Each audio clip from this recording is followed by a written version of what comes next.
وَلِلَّهِ الْأَسْمَاءُ الْحُسْنَى فَادْعُوهُ بِهَا وَلِلَّهِ الْأَسْمَاءُ الْحُسْنَى فَادْعُوهُ بِهَا وَذَرُوا الَّذِينَ يُلْحِدُونَ فِي أَسْمَائِهِ سَيُجْزَوْنَ مَا كَانُوا يَعْمَلُونَ.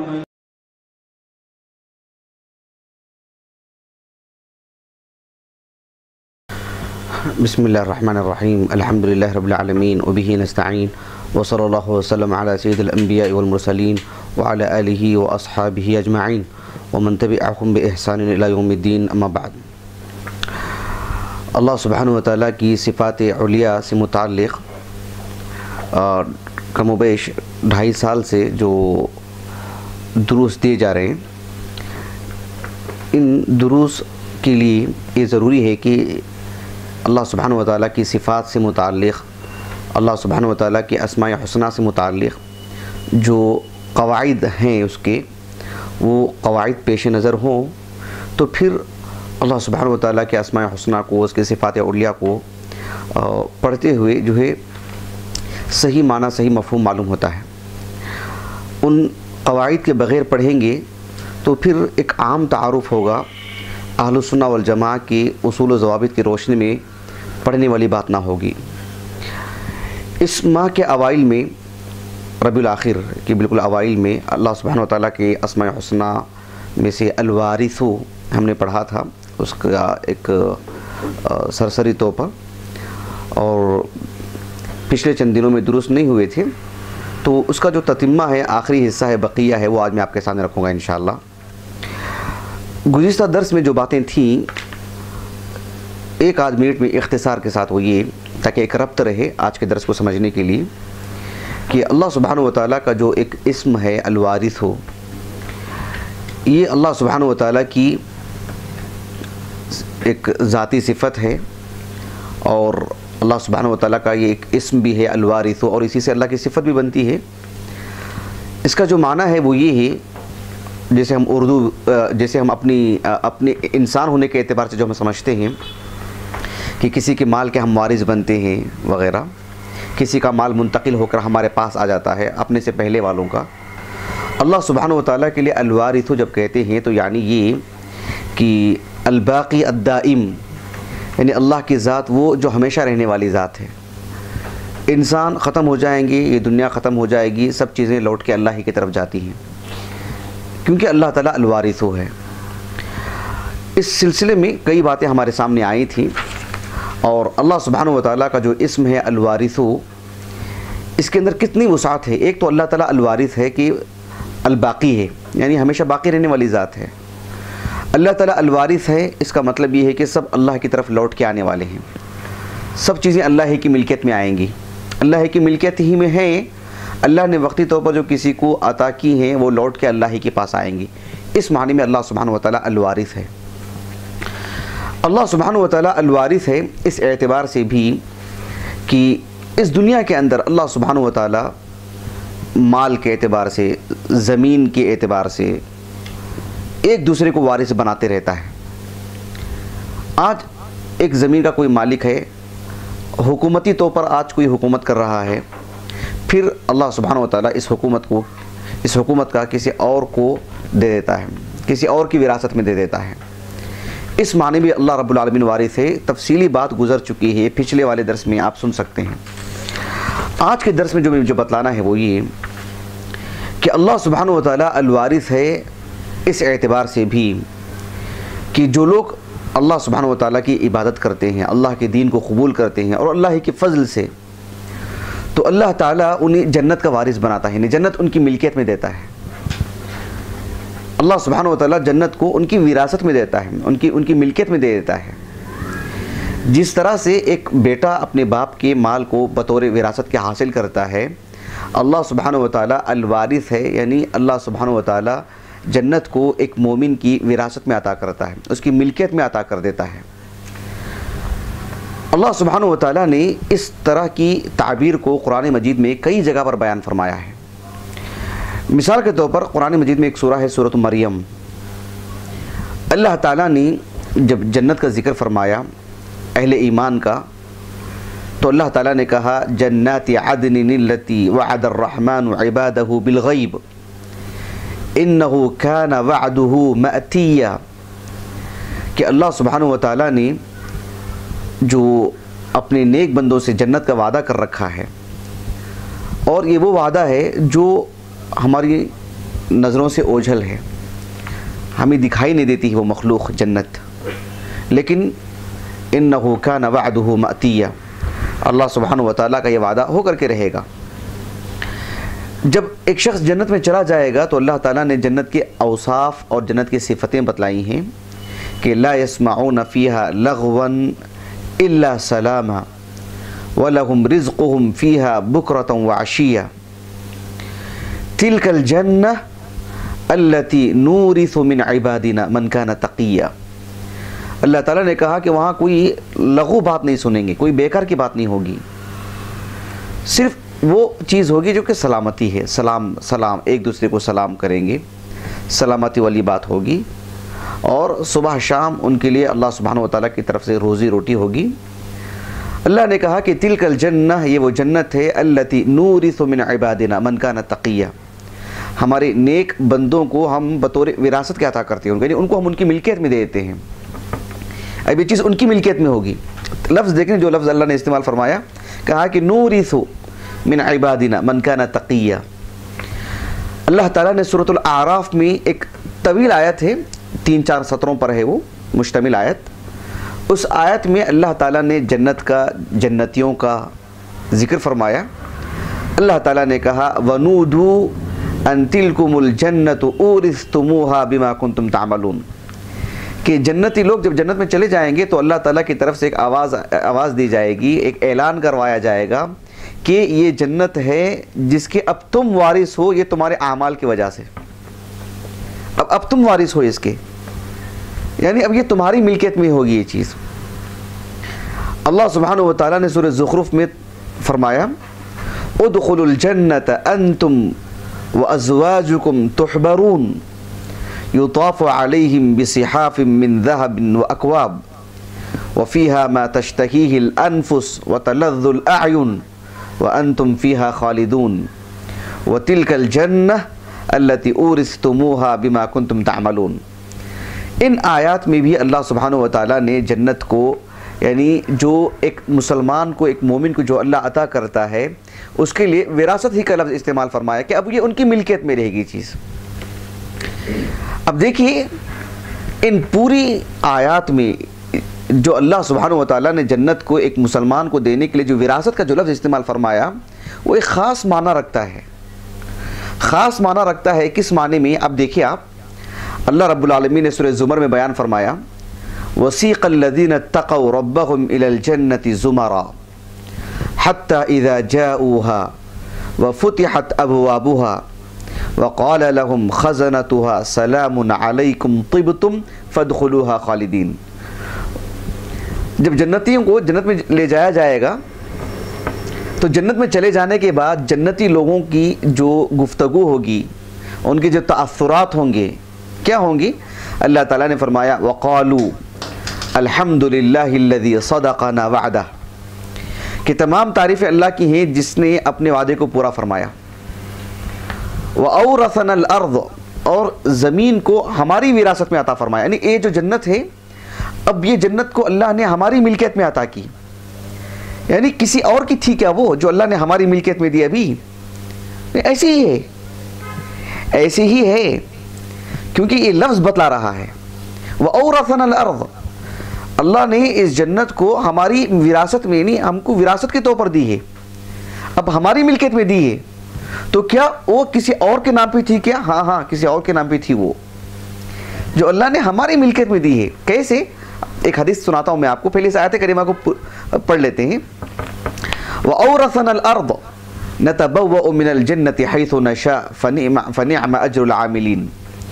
اللہ تعالیٰ نے کہا کہ وَأَوْرَثَنَا الْأَرْضَ، یعنی جو جنت ہے اللہ نے اس کو اب ہماری ملکیت میں عطا کیا ہے۔ اب دیکھو ایک اور آیت کریمہ ہے سورۃ المؤمنون کی، میں اس کو بتلانا چاہتا ہوں کہ اللہ رب العالمین جنت کو جب مسلمانوں کو عطا کرتا ہے، اہل ایمان کو عطا کرتا ہے، تو اس کے لیے جو وراثت کا جو لفظ استعمال فرمایا وہ ایک معنی رکھتا ہے، وہ بھی بتلانا چاہتا ہوں۔ اس کے لیے پہلے ان آیاتوں کو سن لیجئے۔ اللہ رب العالمین نے سورۃ المؤمنون کے آغاز میں فرمایا قد افلح المؤمنون الذین هم فی صلاتهم خاشعون والذین هم عن اللغو معرضون والذین هم للزکاة فاعلون والذین هم لفروجهم حافظون الا على ازواجهم او ما ملكت ایمانهم فإنهم غیر ملومین فمن ابتغى وراء ذلك فأولئك هم العادون والذین هم لأماناتهم وعهدهم راعون والذین هم على صلواتهم يحافظون۔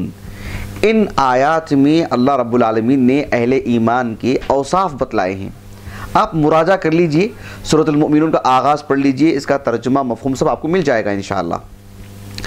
اہل ایمان کی مختلف اور متعدد صفات بتلانے کے بعد اللہ نے کہا اولئک هم الوارثون، یہ لوگ وارث ہیں، یعنی مطلب کسی کی ملکیت اب ان کی ملکیت میں منتقل ہونے والی ہے، کسی کی ملکیت اب ان کے کھاتے میں آنے والی ہے، کیونکہ یہ وارث ہیں۔ اس معنی میں بھی کہ وارث ہیں کہ اب یہ جنت میں باقی رہیں گے، دائمی طور پر رہیں گے۔ اب ایسا نہیں ہے کہ پھر ان کی جگہ کوئی اور لینے والا ہے، نہیں، یہ جب آگے تو یہ وارث ہیں، اور جنت کا ایک حصہ کسی اور کے نام تھا جو اب ان کے نام آ رہا ہے، وہ ایک حدیث میں مذکور ہے۔ اللہ نے کہا اولئک هم الوارثون الذین یرثون الفردوس هم فیہا خالدون۔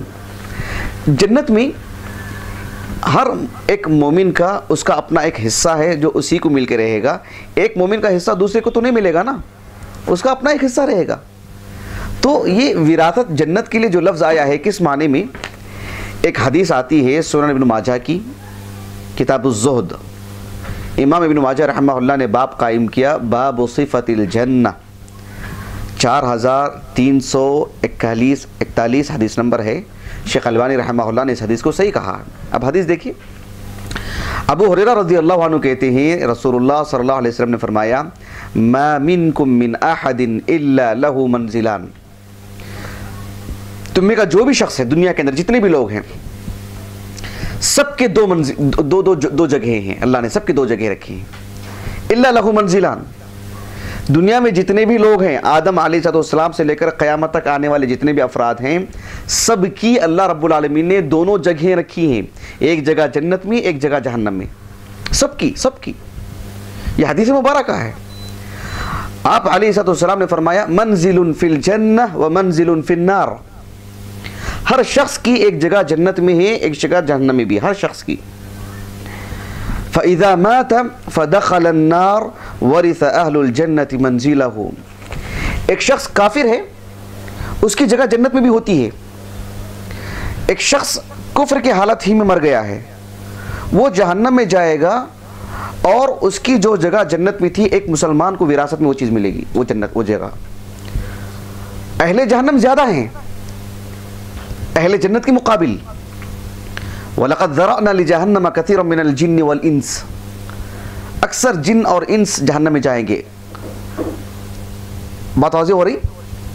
تو ان سارے جن اور خصوصاً انسانوں کی اگر بات کرتے ہیں، ان سارے انسان جو جہنم میں چلے جا چکے ہیں عیاذاً باللہ، نسأل اللہ السلامہ، اللہ کے دین اسلام پر قائم رکھے، اسی پر موت عطا کرے اللہ تعالیٰ، اللہ ہم سے راضی ہو۔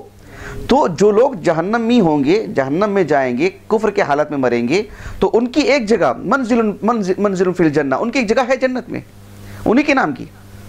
اللہ کے رسول نے کہا علیہ السلام فَإِذَا مَاتَ فَدَخَلَ النَّارِ وَرِثَ أَهْلُ الْجَنَّةِ مَنْزِلَهُ، اہل جنت اس کی جو جگہ ہے اس کے وہ وارث بنیں گے۔ سبحان اللہ، کتنی بڑی بات ہے، اللہ اکبر۔ اللہ کے رسول نے کہا علیہ السلام یعنی ورث اہل الجنت منزلہ، اس حدیث مبارکہ کو سنانے کے بعد ابو ہریرہ رضی اللہ عنہ نے کہا فذلک قولہ تعالی اولئک هم الوارثون، کہا کہ یہ جو حدیث ہے نا اللہ کے رسول کی، وہ حدیث ابو ہریرہ نے سنائی اور سنا کر کے کہا کہ یہی بات ہے جو اللہ نے قرآن میں سورۃ المؤمنون میں کہا کہ اولئک هم الوارثون، ایسے کہا ابو ہریرہ نے رضی اللہ عنہ۔ اس حدیث کریمہ کو سمجھانے کے لیے اس آیت کریمہ کو پڑھا آپ نے۔ بہرحال یہ ایک اہم چیز ہے کہ اللہ سبحانہ و تعالیٰ جنت کو بھی اس طرح سے بطور وراثت کے عطا فرمائے گا۔ ایک اور چیز جو اللہ سبحانہ و تعالیٰ وراثت کے طور پر عطا کیا ہے، شرف کے طور پر، یعنی کسی کو فضیلت دی تھی، اب وہ فضیلت کسی اور کو اللہ نے دی ہے، ایسی بھی اللہ تعالیٰ وارث بناتا ہے۔ یعنی اللہ سبحانہ و تعالیٰ کسی کو ایک مقام دیتا ہے، کسی کو ایک رتبہ دیتا ہے، کسی کو ایک بڑا درجہ دیتا ہے، جب وہ اس کی قدر نہیں کرتا ہے تو اللہ سبحانہ و تعالیٰ کسی اور کو دے دیتا ہے وہی فضیلت۔ ہم دیکھتے ہیں کہ آپ دیکھو ایک شخص ہے جس کے گھر میں دین مل سکتا ہے، جس کے محلے میں دین مل سکتا ہے، جس کے ہو سکتا ہے والد بھی عالم دین ہو، جو زیادہ اس کے لیے مواقع تھے گھر میں دینداری ملنے کے۔ ایک شخص وہ ہے جو مسجد کے قریب رہتا ہے، زیادہ آسانی سے دین لے سکتا ہے، لیکن کبھی وہ نہیں لیتا ہے، پھر وہ نااہل رہتا ہے، اس کی قدردانی نہیں کرتا ہے، اللہ سبحانہ و تعالیٰ کسی اور کو وہ موقع دے دیتا ہے، وہ فضیلت کسی اور کو دے دیتا ہے رب العالمین۔ اگر کوئی منہ موڑتا ہے، اعراض کرتا ہے، اللہ کے رسول علیہ السلام، صحیح بخاری کی حدیث ہے، بنو تمیم کے لوگ آئے تھے، اللہ کے رسول نے کہا کہ اے بنو تمیم تم اس خوشخبری کو قبول کر لو۔ انہوں نے کہا کہ ہم کو نہیں چاہیے، بات تھی جنت کی، 2 روپیوں کی نہیں تھی، دولت کی۔ اللہ کے رسول نے کہا صلی اللہ علیہ وسلم تم نہیں قبول کرتے ہیں تو یہ اہل یمن قبول کر لیں گے۔ ابو موسیٰ الاشعری رضی اللہ عنہ وغیرہ سے کہا تم قبول کر لو، انہوں نے قبول کر لیا۔ تو آپ نہیں لیں گے تو دوسرا لے گا۔ اللہ نے بنی اسرائیل کے بارے میں کہا تھا قرآن مجید میں سورۃ الجاثیہ میں، وَفَضَّلْنَاكُمْ عَلَى الْعَالَمِينَ، ہم نے پوری کائنات میں ان کو فضیلت دی تھی۔ اس فضیلت کو گوایا انہوں نے، تو اللہ رب العالمین نے ان کو موقع دیا، اہل اسلام کو۔ اللہ سبحانہ و تعالیٰ نے کہا سورۃ الصافات میں، ثُمَّ أَوْرَثْنَا الْكِتَابَ الَّذِينَ اصْطَفَيْنَا مِنْ عِبَادِنَا، ہم نے تو کتاب ان کو دی تھی، مقام ان کو دیا تھا، بڑا درجہ ان کو دیا تھا، نہیں لیا انہوں نے، تو اللہ نے کہا کہ ثُمَّ أَوْرَثْنَا الْكِتَابَ الَّذِينَ اصْطَفَيْنَا مِنْ عِبَادِنَا، پھر ہمارے بندوں میں سے جسے ہم نے پسند کیا ہم نے ان کو یہ مرتبہ دے دیا کہ اب تم اس کے وارث بنو گے، اب یہ فضیلت تمہارے لیے، دوسروں کو نہیں۔ انہوں نے نہ قدری کی۔ اللہ نے کہا فَمِنْهُمْ ظَالِمٌ لِنَفْسِهِ وَمِنْهُمْ مُقْتَصِدٌ وَمِنْهُمْ سَابِقٌ بِالْخَيْرَاتِ بِإِذْنِ اللَّهِ۔ اہل ایمان میں اعلیٰ درجے کے بھی لوگ ہیں، درمیان بھی ہیں، بالکل آخری درجے کے بھی ہیں، لیکن جب جنت کی بات آئی تو اللہ نے کہا کہ جنات عدن يدخلونها، يدخلون وہ جو واو ہے وہ جمع کی علامت ہے، نہیں جمع کی علامت ہے وہ واو، یعنی جب جنت کی بات آئی تو سب کو، درجات الگ الگ ہیں لیکن جنت سب کے لیے۔ تو اللہ نے یہ فضیلت دی، میرے اور آپ کے لیے بھی یہی بات ہے، لیس بامانیکم ولا امانی اہل الکتاب، نہ جنت میری خواہشات پر ہے نہ اہل کتاب کی خواہشات پر ہے۔ اللہ تعالیٰ نے کہا کہ ان تتولوا یستبدل قوما غیرکم ثم لا یکونوا امثالکم، تم اگر اس راہ حق پہ جم کر کے نہیں رہو گے، اس کی قدردانی نہیں کرو گے، تو پھر اللہ تعالیٰ یستبدل قوما غیرکم، تمہاری علاوہ دوسری قوم کو تمہاری جگہ پہ لے کر آ جائے گا۔ یہ پکی بات ہے، یہ حق ہے۔ اللہ سبحانہ و تعالیٰ نے اس آیت کریمہ میں ایک بات یہ بھی بتلائی ہے کہ کتابوں کے ذریعے سے، کتابی اعتبار سے بھی، فضیلت کے اعتبار سے بھی اللہ تعالیٰ ایک کو دوسرے کا وارث بنا دیتا ہے۔ یہ اس لائق نہیں تو ان کو اللہ رب العالمین اس لائق بنا دیتا ہے۔ اللہ سبحانہ و تعالیٰ کا یہ جو نام ہے، اس نام کو بطور عبادت کے یا دعا مانگنے کے طور پر بھی اس نام کا ورد ہونا چاہیے۔ بہت ہی افسوس کی بات ہے، اور میں بہت ہی ذمہ داری سے بات کہہ رہا ہوں کہ یہ افسوس ہم کو آپ مت الناس سے بڑھ کر کے ہم پہ ہونا چاہیے۔ میں اپنے اوپر سب سے پہلے لیتا ہوں، اپنے اوپر لیتا ہوں۔ معاشرے میں ہم دیکھتے ہیں کہ لوگ عمومی طور پر جو نام لیتے ہیں اللہ تعالیٰ کے، جو صفتیں اللہ تعالیٰ کی ذکر کرتے ہیں دعاؤں میں، خصوصی طور پر الرحیم، الرحمن، الرزاق، الغفور، الرؤوف، میں نہیں سمجھتا کہ ان 5-6 ناموں کے علاوہ اللہ تعالیٰ کے دیگر نام بھی کوئی دعاؤں میں استعمال کرتا ہوں، کہ ذکر کرتا ہوں۔ اے اللہ تو حکیم ہے، تو مجھے حکمت عطا فرما، اللہ سبحانہ و تعالیٰ کے دیگر ناموں کا کوئی استعمال کرتا ہو، بہت کم، بہت کم۔ میں بہت ذمہ داری سے بتلا رہا ہوں کہ یہ افسوسناک بات ہم معاشرے پہ ڈالنے کے بجائے اپنے اوپر میں لیتا ہوں اس کو۔ ہم اللہ تعالیٰ کے تعارف پر دروس دیے ہوتے، اللہ سبحانہ و تعالیٰ کے تعارف اور اس کے ناموں کو پڑھنے سے متعلق مجلسیں قائم کیے ہوتے، تو پھر ہم یہ صورتحال نہ دیکھتے۔ بہت بڑی ذمہ داری اس کے ہم ہیں۔ اگر ہمارے اس درس کو کوئی اصحاب علم سن رہے ہیں تو وہ سب سے بڑی ذمہ داری کو اپنے اوپر لیں. ہم نے مختلف موضوعات پر جو گفتگو کی ہے اللہ تعالیٰ کے اسماء حسنہ اور صفات اولیاء سے متعلق بہت کم ہم نے گفتگو کی، جس کا نتیجہ ہم معاشرے میں دیکھ رہے ہیں کہ لوگوں کو 5-6 ناموں کے علاوہ 7واں کوئی نام اللہ کا نہیں معلوم ہے، اللہ کی صفات نہیں معلوم ہے. پورا اردو معاشرے میں بات کر رہا ہوں، یہ صورتحال ہے. تو ایک اللہ تعالیٰ جو ہے اس مرکز کو کی خدمات کو قبول فرمائے. اہتمام کے ساتھ جو 2.5 سال سے ان دروس کا جو غیر معمولی اہتمام ہو رہا ہے، اس کے پیچھے وقت، پیسہ اور بدنی خدمات جو لگ رہی ہیں، اللہ تعالیٰ قبول فرمائے. یہ ایک سب سے عظیم علم ہے پوری کائنات میں، اللہ کے بارے میں سب سے عظیم علم ہے. انبیاء کا مقام و مرتبہ اسی لیے سب سے بڑا ہے کہ اللہ کے بارے میں انہیں سب سے زیادہ علم ہوتا ہے. تو بہرحال اللہ سبحانہ و تعالیٰ کے ناموں میں سے الوارث کا ہم کیسے استعمال کریں اپنی دعاؤں میں. دیکھو اللہ سبحانہ و تعالیٰ نے زکریا علیہ السلام کی ایک دعا نقل فرمائی کہ زکریا علیہ السلام نے اپنی اولاد سے متعلق دعا کی جب ان کو اولاد نہیں تھی. جب اولاد ہو گئی، ان کو مل گئی، ان کو اللہ نے ایک لڑکے سے مطلب مالا مال فرمایا آپ کو، تب بھی آپ نے ایک اور دعا کی اور اسی نام سے دعا کی. وہ قابل غور بات ہے. صرف ہم دیکھتے ہیں کہ آج کل لوگوں میں اولاد کے لیے جو کچھ پڑھا لکھا طبقہ اس دعا کو پڑھتا ہے کہ ربی لا تذرنی فردا وانت خیر الوارثین. لوگ اپنے ایقونہ میں ڈال کے رکھتے ہیں، جو ڈی پی جو ہوتی ہے اس میں بھی لکھ رکھتے ہیں جن کی شادیاں ہوتی ہیں اور جو ہے ابھی اولاد انہیں نہیں ہوئی ہوتی ہے. ہم دیکھتے ہیں کہ وہ بھی اس طرح کے جو ہے ڈال کے رکھتے ہیں. ٹھیک ہے، زکریا علیہ السلام کی سنت پر عمل کرنا ہے تو وہ اس مرحلے میں بھی اس دعا کو یاد رکھیں جب انہیں اللہ نے اولاد سے نوازا ہے. کیسے؟ دیکھو آپ، جب آپ کو اولاد نہیں تھی تو زکریا علیہ السلام نے دعا کی کہ وَزَكَرِيَّا إِذْ نَادَى رَبَّهُ رَبِّ لَا تَذَرْنِي فَرْدًا وَأَنْتَ خَيْرُ الْوَارِثِينَ. یعنی تو ہی ہے جو بہتر، یعنی وارثین میں سے بہتر ہیں، سب سے عمدہ وارث ہے. یعنی اس معنی میں کہ احسن الخالقین کے معنی میں. دو وارث، دو خالق کا معنی نہیں یہاں پر احسن الخالقین. کئی خالق ہیں، اس میں سب سے عمدہ خالق اللہ ہے، ایسا نہیں، نعوذ باللہ. یعنی اس کی جو تخلیق ہے سب سے عمدہ. اللہ سبحانہ و تعالیٰ وارث ہے اپنے آپ میں سب سے عمدہ. یعنی اللہ سبحانہ و تعالیٰ الوارث ہے جو اپنے آپ میں بھی باقی رہنے والا ہے، اور اللہ تعالیٰ جس کو چاہتا ہے کسی کا وارث بناتا ہے. زکریا علیہ السلام نے اپنے لیے ایک وارث مانگا. وارث کس لیے مانگا آپ نے؟ صرف اس لیے کہ میرے آنکھوں کے سامنے میرا اپنا ایک بچہ ہو، میری اپنی ایک اولاد ہو. ہاں وہ بھی ایک غلط نہیں ہے، وہ بھی ایک ضرورت ہے. انسان کو ایک فطری محبت ہوتی ہے، اس سے ایک لگاؤ ہوتا ہے، گھر میں ایک خوشحالی آتی ہے. وہ ہمارا موضوع نہیں ہے، وہ سب جانتے ہیں. اس کے لیے ایک مسلمان ہونا بھی شرط نہیں ہے. غیر مسلم بھی اپنی اولاد کے سلسلے میں محبت کیا ہے وہ محسوس کرتا ہے. ایک نبی ہے، وہ بھی ایک انسان ہے، ان کو بھی ایک بچے کی ضرورت آپ نے محسوس کی.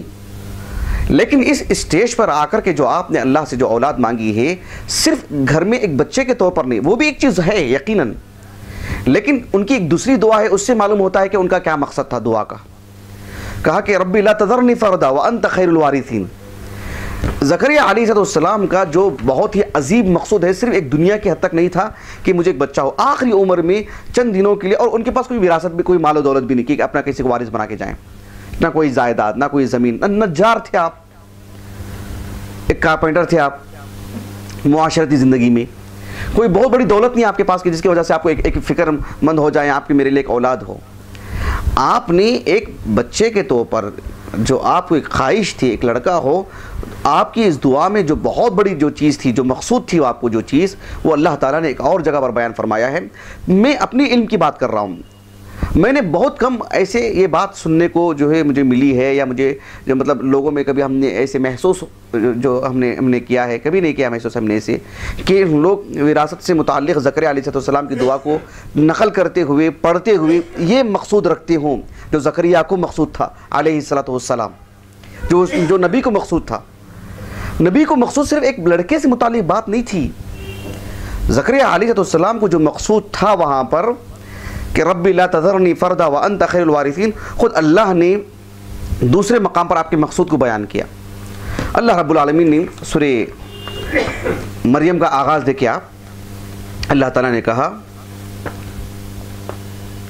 وزکریا اذ نادا ربہ ربی لا، وہاں پر کاف ہا یا عین صاد، سورہ مریم کا آغاز، ذکر رحمت ربک عبدہ زکریا اذ نادا ربہ نداء خفیا قال ربی انی وہن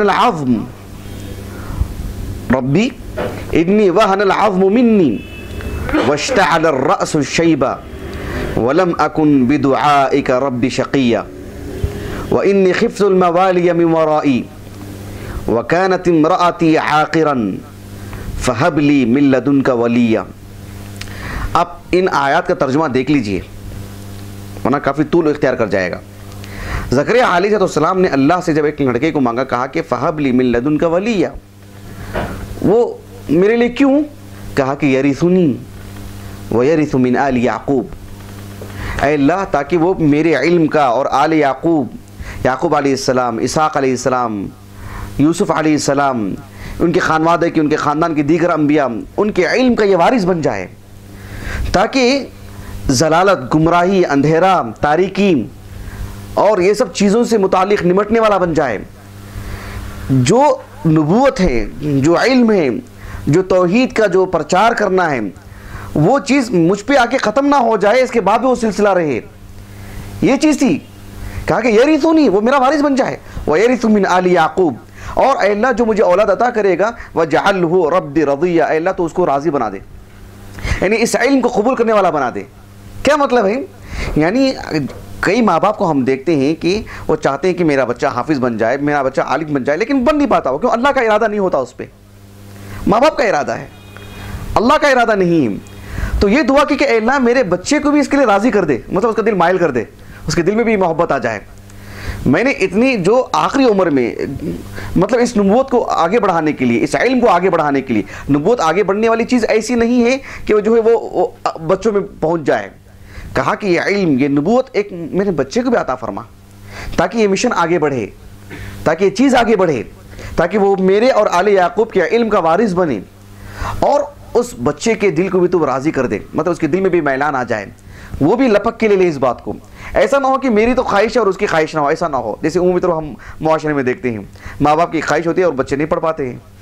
کہا کہ ایسا نہ ہو، وَجَعَلْهُ رَبِّ رَضِيًّا۔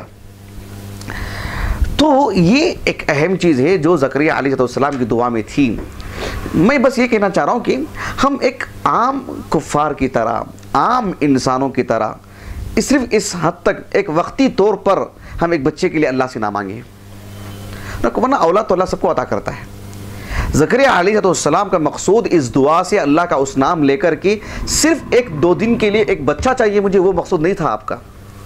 ایک چھوٹی سوچ ہے، آپ تو نبی ہیں اللہ کے، آپ نے اس دعا کو جو کہا ربی لا تذرنی فردا وانت خیر الوارثین، بحیثیت ایک باپ کے لیے جو بچے کی بات تھی وہ بھی مقصود تھی، اس سے کہیں زیادہ جو مقصود جو چیز تھی اللہ نے وہ سورہ مریم میں بیان کیا آغاز میں، وہ مقصود آپ کی۔ میں اپنے ذاتی طور پر بہت کم ایسے جو مطلب میں جان سکا معاشرے میں کہ یہ بھی مقصود رہا ہو، جو لوگ زکریا علیہ السلام کی دعا کو یاد کرتے ہیں اور دعا کو نقل کرتے ہیں اور اپنے موبائل وغیرہ میں لکھ رکھتے ہیں، وہ اس مقصود کے ساتھ جوڑ کے رکھتے ہیں۔ میں نے بہت کم محسوس کیا ہے، بہت کم کیا، نہ کے برابر، اس لیے مجھے یہ سب جو ہے تھوڑا کچھ نمایاں کرنا پڑا۔ تو اللہ سبحانہ و تعالیٰ سے ہم جب دعا کرتے ہیں تو یہ اس معنی میں اللہ سبحانہ و تعالیٰ الوارث ہے، وہ لے کر کے ہمیں دعا کرنا چاہیے۔ اللہ سبحانہ و تعالیٰ نے ہمیں دیکھنے کی قوت دی ہے، سننے کی قوت دی ہے۔ اللہ سے ہمیں یہ بھی دعا کرنا چاہیے کہ اے اللہ یہ چیزیں تو ہمیں اس کا وارث بنا دے۔ کیا مطلب؟ یعنی وہ ہماری ملکیت میں عطا کر کے وہ ہمارے پاس باقی رہے جب تک ہم زندہ ہیں۔ ایسا نہ ہو کہ وہ چیز ہم سے فنا ہو جائے، وہ ہم سے ختم ہو جائے، سننے کی طاقت ہماری ختم ہو جائے، اور ہم زندہ رہنا ہے اور کئی عرصہ تک، اور آج ہماری بینائی ختم ہو جا رہی ہے، ایسا نہ ہو۔ اللہ کے رسول نے یہ دعا سکھائی ہم کو صلی اللہ علیہ وسلم۔ دیکھو ایک امام ترمذی رحمہ اللہ کی جو کتاب ہے سنن ترمذی، حدیث کی معروف کتاب کتب ستہ میں، اس میں ابواب الدعوات اور حدیث نمبر ہے 3604۔ امام بخاری رحمہ اللہ کی ایک کتاب ہے الادب المفرد، اس میں 650 حدیث نمبر ہے۔ شیخ البانی رحمہ اللہ نے سلسلۃ الاحادیث الصحیحہ جلد نمبر 7 کی جو القسم الاول ہے، حدیث نمبر 3170 میں اس حدیث کو حسن قرار دیے۔ حدیث کیا ہے؟ ابو ہریرہ رضی اللہ عنہ کہتے ہیں کہ آپ علیہ السلام نے یہ دعا کیا کرتے تھے اور ہمیشہ یہ دعا پڑھا کرتے تھے اللہ کے رسول علیہ السلام کہ اللہم متعنی بسمعی وبصری واجعلہما الوارث منی، واجعلہما الوارث منی، کہ اے اللہ میرے سننے کی جو طاقت ہے، میری دیکھنے کی جو طاقت ہے، اے اللہ اس سے مجھے مستفید ہونے کا موقع عطا فرما کہ میں اس سے مالا مال ہوتا رہوں، مستفید ہوتا رہوں، یعنی مجھ کا استعمال ہوتا رہے۔ وَجْعَلْهُمَا الْوَارِثَ مِنِّي، یعنی اے اللہ تو اسے میری ملکیت میں عطا کر۔ کیا مطلب ہے؟ جب تک میں زندہ رہوں وہ میرے ساتھ باقی رہے، آخری وقت تک بھی میں اپنی اس آنکھ کے استعمال کے سلسلے میں کسی چیز کا محتاج نہ رہوں میں کہ مجھے کوئی چیز دکھائی نہیں دے رہی۔ اگر ہم یہ دعائیں پڑھتے ہیں، اہتمام کرتے ہیں، یقین مانیے ہم یقیناً مستفید ہوں گے۔ بحیثیت انسان ہونے کے ہم نے کچھ کمی بیشی کی اور ہماری آنکھوں کی بینائی کچھ متاثر ہو رہی ہے، لیکن دعا جو ہم کر رہے ہیں وہ تو رائے گا نہیں جائے گی، قیامت میں تو اجر ملے گا اس کا، ہماری نیکیوں میں اضافہ ہوگا کیونکہ ہم نے اللہ سے مانگ رہے، دعا ایک عبادت ہے۔ 3 چیزوں میں سے ایک چیز ہو سکتی ہے، وہ چیز دے دے گا رب العالمین، یا جو ہے ہماری کوئی مصیبت ٹل سکتی ہے، قیامت میں کام آئے گی، دعا تو ہماری رائے گا نہیں جائے گی، ہماری بینائی تو مل سکتی ہے۔ یقین چاہیے، یہ اللہ کے رسول کی حدیث ہے علیہ السلام۔ ایک اور دعا ہے آپ علیہ السلام کی جو سنن ترمذی ہی میں ہے اور حدیث نمبر 3502، شیخ البانی نے حسن کہا ہے رحمہ اللہ، کہ آپ علیہ السلام کسی بھی مجلس میں ہوتے، اس مجلس کے اختتام میں اپنے دوست احباب کے لیے، صحابہ کے لیے، اس میں انشاءاللہ جو ہے مطلب اصحاب اللہ کے رسول علیہ السلام پر ایمان لانے والوں کی اگر بات ہو تو ہم بھی ہوں گے انشاءاللہ، کہا کہ اللہم اقسم لنا من خشیتک ما یحول بیننا وبین معاصیک ومن طاعتک ما تبلغنا به جنتک ومن الیقین ما تهون به علینا مصیبات الدنیا ومتعنا بأسماعنا وأبصارنا وقوتنا ما أحييتنا واجعله الوارث منا۔ سبحان اللہ، یہی دعا ہے جو مفہوم وہی ہے جو میں نے اپنے آپ کے سامنے رکھا ہے۔ اے اللہ جو چلنے پھرنے کی جو طاقت ہے، پکڑنے کی جو طاقت ہے، سننے کی جو طاقت ہے، بولنے کی جو طاقت ہے، دیکھنے کی جو طاقت ہے، اے اللہ وہ اس کو ہماری وراثت میں عطا فرما۔ اس سے فائدہ کیا ہوتا ہے؟ آدمی صحت مند رہتا ہے، یہ صحت مندی کی دعا ہے، اور یہ چیزیں ہوں تو انسان جدید آلات سے اور دنیاوی وسائل سے اتنا محتاج نہیں رہے گا۔ اللہ نے فطری طور پر جو سے چیزیں عطا کی ہیں وہ اس سے مالا مال ہو سکتا ہے، وہ فنا نہیں ہوں گی، اس سے ختم نہیں ہو جائیں گی، وہ اللہ تعالیٰ اسی کے حق میں رکھے گا، وہ اس کی ملکیت میں کہ تم ہی استعمال کرو جب تک تمہاری زندگی رہے گی۔ کتنی بڑی بات ہے، اللہ اکبر، سبحان اللہ۔ تو اللہ سبحانہ وتعالیٰ الوارث ہے، ان سب کی یہ سب معانی ہیں جو اس کے اندر داخل ہیں۔ اللہ تعالیٰ سے دعا ہے کہ اللہ تعالیٰ ہمیں اللہ سبحانہ وتعالیٰ کے اسماء حسنہ اور اس کی صفات علیہ کو پڑھنے اور اپنی عبادات میں اس کو لے کر آنے، اللہ کی معرفت حاصل کرنے اور اللہ سبحانہ وتعالیٰ کی عبادت کرنے اور صحیح معنوں میں اللہ سے متعارف ہونے کی اللہ ہمیں سعادت نصیب فرمائے۔ سبحانک اللہم و بحمدک، اشہد ان لا الہ الا انت، استغفرک و اتوب الیک۔